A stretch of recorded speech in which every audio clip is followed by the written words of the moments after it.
Les films d'arts martiaux sont légion, même si de nos jours ils sont beaucoup plus présents dans les bacs de direct ou DVD, il fut un temps où ils étaient à la mode. Ils consistent souvent à avoir un héros qui va devoir participer à un tournoi d'arts martial, très souvent par esprit de vengeance, que ce soit une vengeance sur la vie, par rapport à un événement marquant, ou encore un personnage qui est généralement le dernier combattant à affronter. Le genre est de moins en moins représenté au cinéma, car dur à renouveler. Après les classiques Opération Dragon et le jeu de la mort avec Bruce Lee, les Drunken Master de Jackie Chan, les Rocky et quelques autres, le genre a connu un grand succès dans les années 80 et début 90 pour s'essouffler dès les années 2000. Malgré le biopic sur Ali, The Fighter avec Mark Wahlberg, les Ip Man avec Donnie Yen, ou encore La rage au ventre écrit par Kurt Sutter. Le genre est d'ailleurs très vaste, du drame académique comme Le Million Dollar Baby de Clint Eastwood, aux films indépendants comme Girl Fight, en passant par le divertissement familial comme dans Karate Kid, que ce soit l'original ou le remake, ou encore l'actionneur brutal comme dans beaucoup de films de Jean-Claude Van Damme, que ce soit Le Grand Tournoi, Kickboxer, Bloodsport ou In Hell, entre autres. Les films de combat ont souvent leur lieu de prédilection, que ce soit dans une cage comme dans Warrior, dans une prison comme dans les Undisputed, ou dans des lieux clandestins comme dans Never Back Down, ou encore sur un tatami comme dans le film d'aujourd'hui, Bienvenue dans T'as pas vu.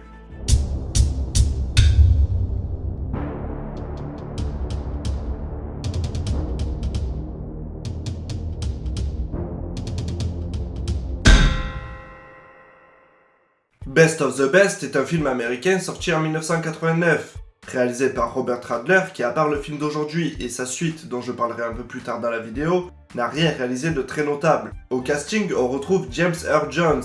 Le monsieur n'est plus à présenter, mais pour ceux et celles qui ne le savent pas, il est entre autres la voix de Dark Vador. Et encore de nos jours d'ailleurs, car le monsieur a repris son rôle de Vador dans le film Star Wars Rogue One.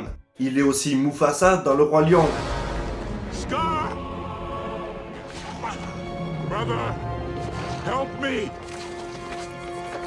Et si ça vous suffit pas, le monsieur a tourné avec le grand Stanley Kubrick dans Docteur Full Amour, et il est Tulsa Doom, bad guy inoubliable du classique Conan le Barbare.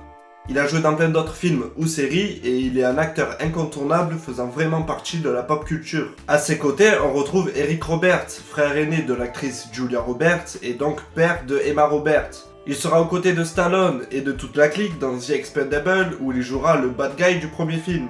Il est dans Best of the Best l'acteur principal et le héros du film aux côtés de Philip Ree, ici co-scénariste et coproducteur. L'idée du film venant de lui-même car il est ceinture noire 6ème dan de taekwondo. En tant que maître de son art martial, il a au cours de sa vie entraîné pas mal de célébrités, dont Stallone d'ailleurs. Pour la petite anecdote, il a failli être aussi Liu Kang dans le film Mortal Kombat. Et à leur côté, en tant que sidekick, on retrouve Chris Penn, frère de Sean Penn que l'on a pu voir dans Footloose, Reservoir Dogs, True Romance ou encore Rush Hour. Grand ami des frères Shin, que ce soit Charlie ou Emilio avec qui il a fait ses études, il est malheureusement décédé en 2006 et il laisse derrière lui une carrière hors norme. Pour la petite anecdote, il a joué aussi le père de Stifler dans American Pie 2. Malheureusement, ces scènes ne furent pas gardées, ne collant pas avec le reste du montage du film. Et vu son côté cradingue et son humour, je regrette vraiment de ne pas le retrouver dans le film. Fais ça, Bert, tire-toi. Oh merde, chérie, excuse-moi. T'as pas honte de frapper une femme, Bert? Ça va, chérie, t'as pas trop de bobos? Il était aussi ceinture noire de karaté, ce qui fait qu'il était totalement legit dans un film d'arts martiaux. Voilà pour notre casting, mais au final, Best of the Best, ça parle de quoi? C'est l'histoire d'Alexander Gradji, prolétaire élevant son fils seul avec sa mère, celui-ci ayant perdu son épouse dans des circonstances inconnues. Gradji est un combattant blessé gravement à l'épaule suite à un combat. Il reçoit alors une lettre pour se présenter aux qualifications pour faire partie de l'équipe américaine de karaté, en vue d'un tournoi de full contact face au tenant du titre, l'équipe coréenne. En parallèle, on découvre Tommy Lee, professeur de taekwondo et ayant perdu son grand frère lors d'un combat, décédé sous les coups du capitaine de l'équipe de Corée.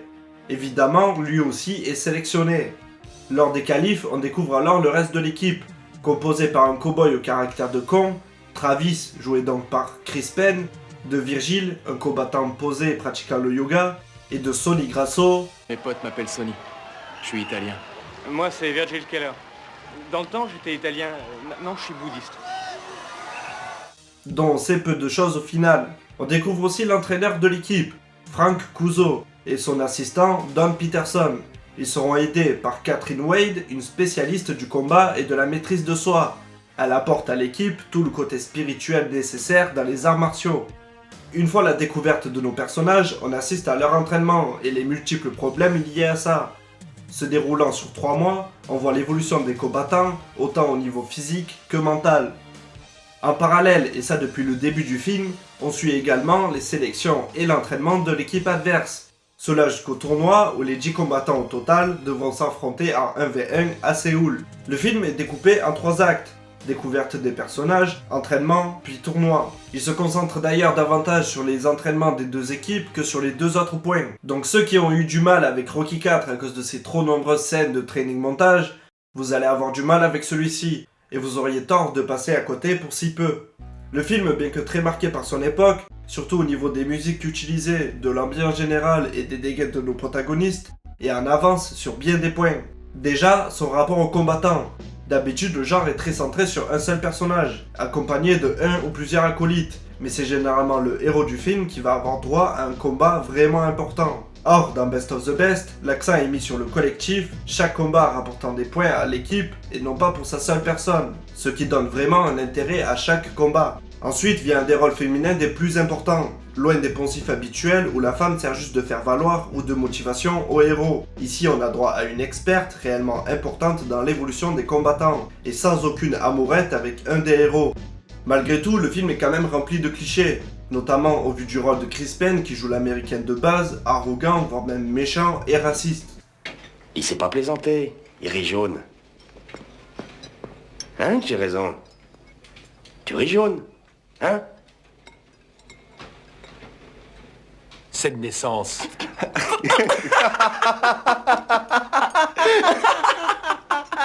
Même dans sa réalisation, il y a certains clichés, comme la scène où Tommy se fait une virée en moto sur fond de soleil couchant par exemple, ou les gros plans sur les muscles en sueur de nos personnages. L'entraînement de l'équipe de Corée paraît elle aussi un peu cliché, à la limite de la torture physique. Et pourtant le film est réellement bon, sa vision du sport et plus particulièrement des arts martiaux est remarquable, misant tout sur l'honneur et le dépassement de soi. Les combats sont aussi très bien chorégraphiés, spécialement le combat de fin qui va s'affronter Philip Ree et son frère dans la vraie vie, Simon. Simon étant même une des rares doublures de Jackie Chan, notamment dans le film Rush Hour 3. Le combat d'Eric Roberts, quant à lui, est d'une grande violence. Que ça soit physique ou verbal, il s'en donne vraiment à cœur joie. Mais pas autant que Chris Penn qui balance des one-liners tout le long de son fight. Je vais tellement te foutre la gueule de travers que tu pourras même plus chez toi. Le film a un petit budget qui se ressent surtout lors du tournoi. Les angles de caméra et la lumière étant travaillés de façon à ne pas voir le public, qui n'est en fait présent que pour les plans larges. Évidemment, cela ne gâche en rien l'expérience grâce au montage et c'est d'ailleurs une des astuces du film Rocky. L'OST est excellente aussi, très marqué fin des années 80, le thème du film est cool et reste vraiment en tête. Il fit un petit succès, surtout face au poids lourd de l'époque, et il sera encore plus un succès une fois sa sortie en VHS, comme beaucoup de films de ce genre et de cette époque. Il relancera aussi la carrière de Chris Penn, qui avait du mal à trouver des rôles depuis un certain temps. C'est un très bon film à mes yeux donc, qui a marqué les débuts de ma passion pour le cinéma, étant la première VHS que j'ai pris dans l'armoire de mon père et que j'ai maté en boucle durant toute mon enfance et ma préadolescence. De nos jours, le film est encore très regardable, surtout une fois remis dans le contexte de sa sortie, et le doublage du film aide grandement à ça, notamment grâce au travail de Richard Darbois, voix d'entre autres Albator, Bon, allons jeter un coup d'œil. Biff Tannen, Tu dis oui ou tu dis non? Han Solo, Oh, tu peux rire, boule de pluche. Robocop, Moi j'ai l'impression que t'es une ordure. ou encore de Batman dans la série animée, et tellement d'autres, et qui ici prêtent sa voix à Eric Roberts. D'une manière, Best of the Best est comme Rocky ou Bloodsport, un film témoin de toute une époque. Il eut droit à une suite avec toute la même équipe, à savoir Eric Roberts, Chris Penn, Philip Ree et son frère Simon, et toujours Robert Adler à la réal. Cette fois-ci, c'est la Fox qui produit le film, et c'est comme ça qu'en 93 sortit Best of the Best 2. Le film démarre sur un flashback de la fin du premier opus. Une fois le générique de début terminé, 6 ans se sont passés, et on nous révèle alors petit à petit Brackus, un monstre de muscles, propriétaire du Coliseum, un club secret à Las Vegas où s'affrontent des combattants devant un public composé de riches et d'ultra riches. Les règles sont simples, il n'y en a aucune. Et après 3 combats de qualification, le gagnant a donc droit d'affronter Brackus pour un ultime combat à mort. On retrouve alors Travis, toujours joué par Chris Penn.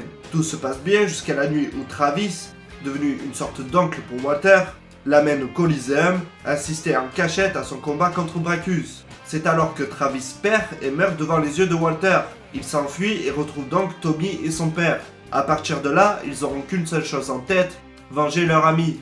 Ce deuxième film est une bonne suite, s'éloignant fortement du premier opus pour nous donner quelque chose de plus frais. Sauf que autant Best of the Best est un film de combat centré sur les arts martiaux, la discipline et le respect, marqué par le succès de Rocky IV, autant sa suite est un actionneur brutal vraiment marqué par son époque. On est en 93, 3 ans après Rocky V, qui lui-même fera descendre ses combats du ring à la rue. Et ici, on passe d'un sport de combat à la pure tradition des gladiateurs où seule la brutalité compte. D'ailleurs, le film est assez manichéen, Bracus étant le stéréotype du bad guy indestructible.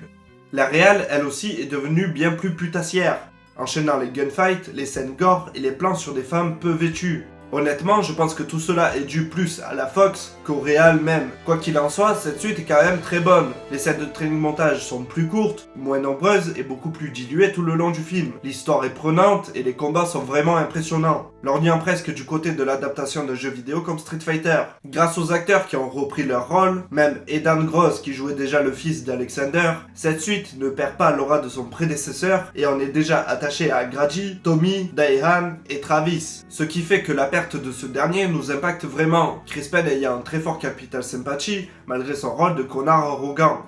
Et puis la présence de Ralph Moeller alias Bracus au casting apporte beaucoup. Cet acteur marchant sur les traces de Schwarzenegger, lui aussi étant un monsieur univers, il se fera vite remarquer et débutera sa carrière d'acteur peu avant Best of the Best 2 dans Cyborg aux côtés de Jean-Claude Van Damme et toujours à ses côtés dans Universal Soldier. On a pu le voir aussi dans la série Conan, dans le film Gladiator, et dans un clip du groupe de Roden Salman Scooter. Oui.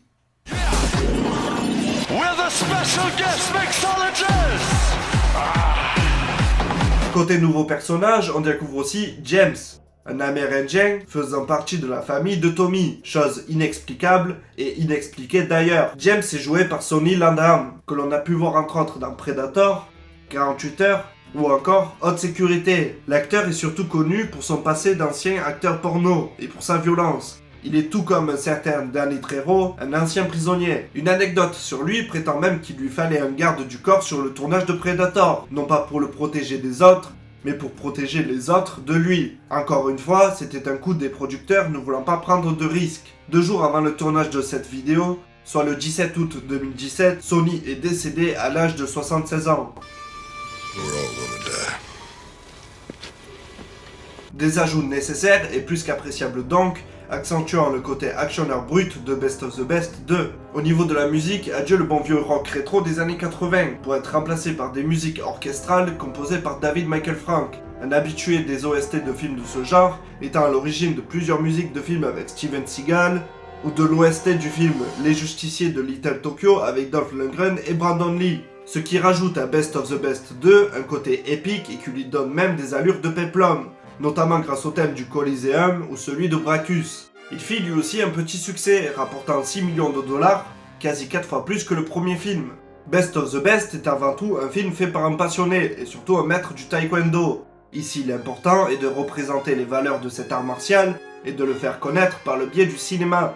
Peu de messages sont cachés, et ce n'est que dans le deuxième film que l'on commence à avoir un sous-texte. Ri dénonçant la préférence des gens pour la violence, plutôt que pour la beauté d'un sport. Et la réalisation, malgré de bonnes idées, est classique, et c'est surtout l'œuvre d'un faiseur plutôt qu'un artiste. Le reste de la carrière de Robert Adler étant des épisodes de la série nanardesque Hercule, des épisodes de Power Rangers, et les très mauvais The Substitute 3 et 4. Ri continuera d'ailleurs à vouloir dénoncer tout de même plus de choses comme le racisme dans ses 2 autres films. Car oui, il réalisera 2 autres films, à savoir Best of the Best 3 et 4, où il sera en conflit avec des néo-nazis. 2 films que j'analyserai pas, étant honnêtement des gros nanars avec des histoires et une réal au ras des pâquerettes, centrant l'action plus sur des gunfights qu'autre chose. D'ailleurs, ils sont sortis en direct ou VHS, et même Eric Roberts ne le suivra pas dans ses suites.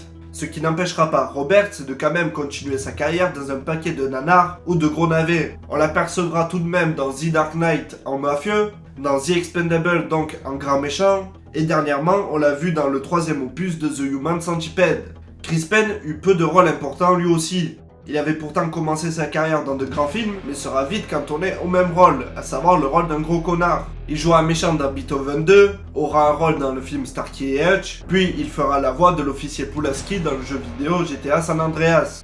Any last requests? Yeah. Can I fuck your sister? You an asshole to the end. Punk motherfucker. Malgré sa disparition soudaine et tout ça, il restera dans les mémoires comme un grand acteur. En tout cas à mes yeux, et j'ai du mal à ne pas voir un peu de Chris Penn dans le jeu d'acteur de Jonah Hill, particulièrement dans War Dogs. Philip Ree, après les échecs cuisants des suites de Best of the Best, restera dans l'industrie cinématographique, et il est maintenant technicien post-3D, notamment sur Transformers 4, Titanic 3D, ou encore John Carter. Tout en continuant d'écrire, réaliser et jouer dans ses films, comme dans le récent Underdog Kid, un petit film de 2015, de combat toujours, mais familial cette fois-ci. En conclusion, regardez surtout le premier film, qui est pour moi celui qui a le plus à apporter. Et si vous avez aimé, regardez le deuxième, qui est quand même un très bon divertissement, très typé années 90. C'était Ace Modé pour T'as pas vu Best of the Best. À la prochaine.